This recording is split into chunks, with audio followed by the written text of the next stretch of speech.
Hey guys, how's it going? It's Danconia here and welcome back to the Overwatch League Roundup.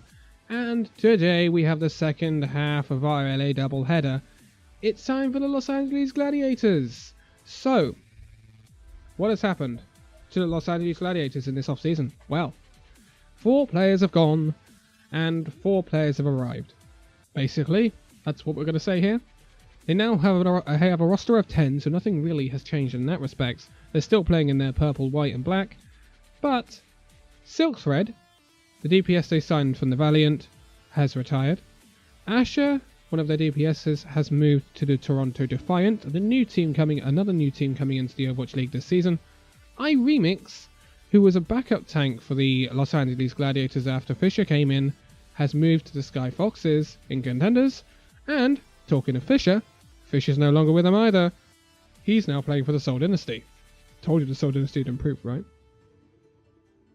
This left a Gladiators team that were gutted of its main tank role. No main tanks on the Los Angeles Gladiators this season. Anyway, that's been sorted. So, they do retain Shawfor, Hydration, Bishu, Shaz, Big Goose and Void. Very good lineup, nonetheless. We mustn't forget that Shawfor and Hydration are very, very good.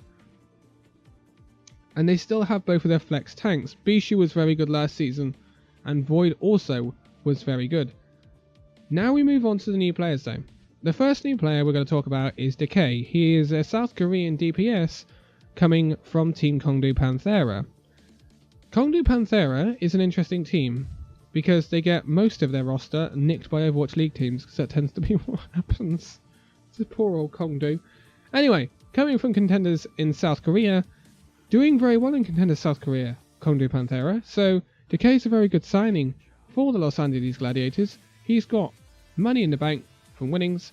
He's known for his Tracer, Widowmaker, Genji and Zarya. Very flexible player, and he's only 17.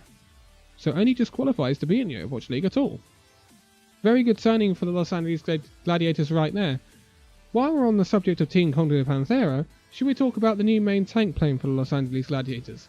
That is Raw with a big O. Don't know why. Don't know why it's got a big O, but he's known for his Winston and Reinhardt, as I'd expect a main tank to be. He's been at Team Kongdu Panthera for exactly the same time as Decay has.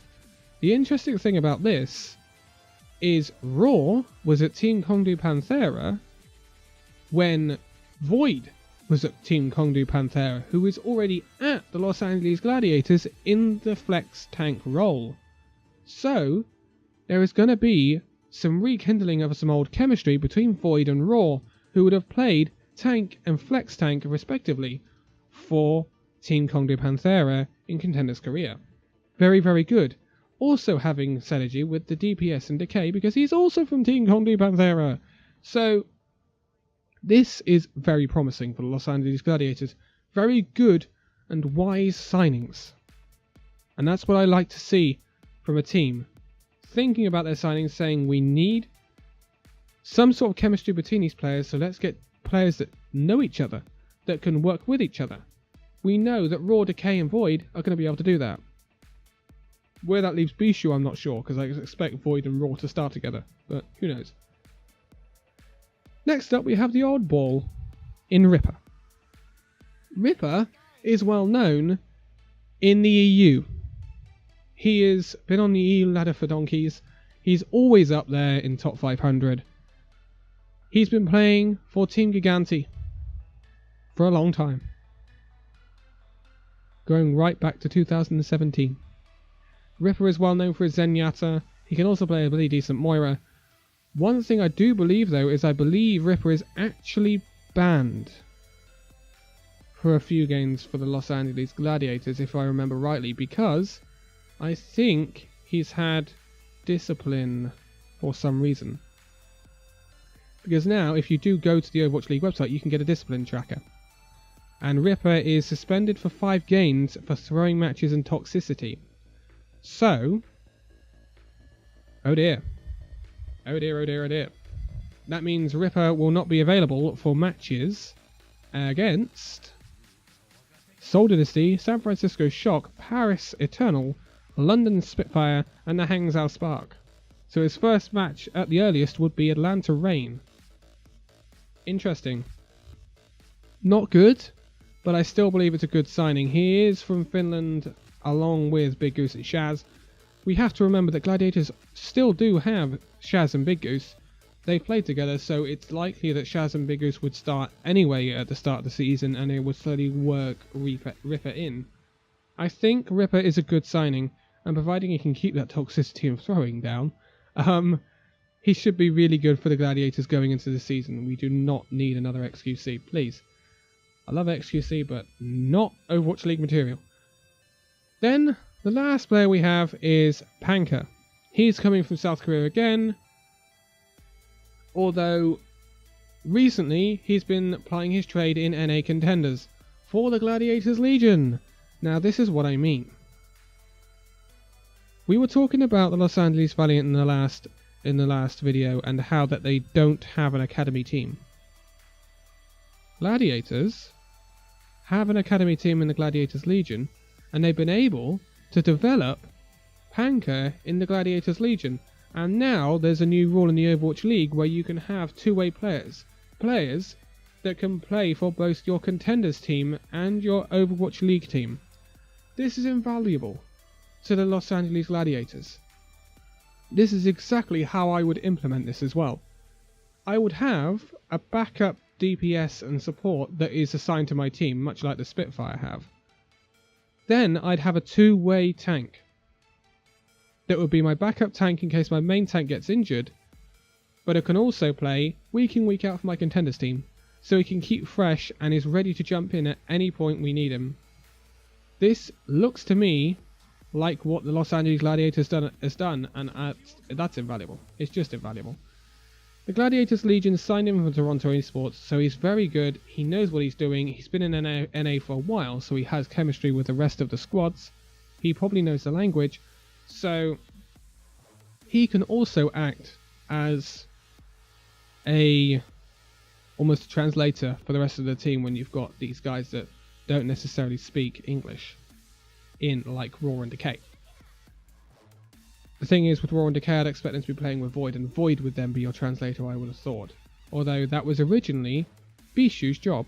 So it'll be interesting to see how the Los Angeles Gladiators line up going into the new season. Ripper is not going to be a massive miss for the first 5 games, although it will be difficult, but not impossible. But going into the season and having to play Seoul first off is going to be difficult anyway, because I think Seoul are going to be much improved on what they were last season. The Los Angeles Gladiators finished 4th last season. They didn't make it much difference in the playoffs. They got knocked out of, I believe, the quarterfinals against London. But they did win stage 4. They looked decent, Gladiators, once they got Fisher in. They did suffer when they had iRemix in the first part of the league, but when they brought in Fisher from the London Spitfire, everything changed for the Gladiators. They looked much better. And if they can get Raw to play at some sort of level that is similar to Fisher, then I believe the Los Angeles Gladiators are looking forward to a good season. And I think they will finish above the Valiant this season, which is better than last season already. And I think they're well on for a playoff place. I'm not sure. I think Gladiators might be on the borderline of between the automatic playoff qualifiers and then the 7 to 12 playoffs, because of the new teams in the league. But I think Gladiators can push for a spot in those top 6 teams. And I think they should be pretty decent this season. But I don't think they're right up there with the NYXLs, Londons, Vancouvers and all that. I think there's a bit to go for them yet. But the additions they've made are very good additions, especially after losing Fisher and iRemix. And if you improve in the off-season, that's all you can do. You have a reactionary transfer window in the Overwatch League mid-season, so if there's changes you need to make like they did last season, generally Los Angeles Gladiators transfer policy has been fantastic. So if I was a Gladiators fan, I would be cautiously optimistic for the season ahead. That's how I would put it. But that's going to be it for the Gladiators. Next up, it will be the New York Excelsior, your rank 1 from last season, but ultimately failed at the playoffs. And then after that, we have the newbies, the Paris Eternal. And then we have some more OG Overwatch League teams after that. But we are now over halfway through the previews of the teams, which damn feels good. Anyway, good luck to the Los Angeles Gladiators for this season. But for now, thank you guys so much for watching this video. If you liked it, give it a like, subscribe if you're new. And I will see you in the next video. See you then.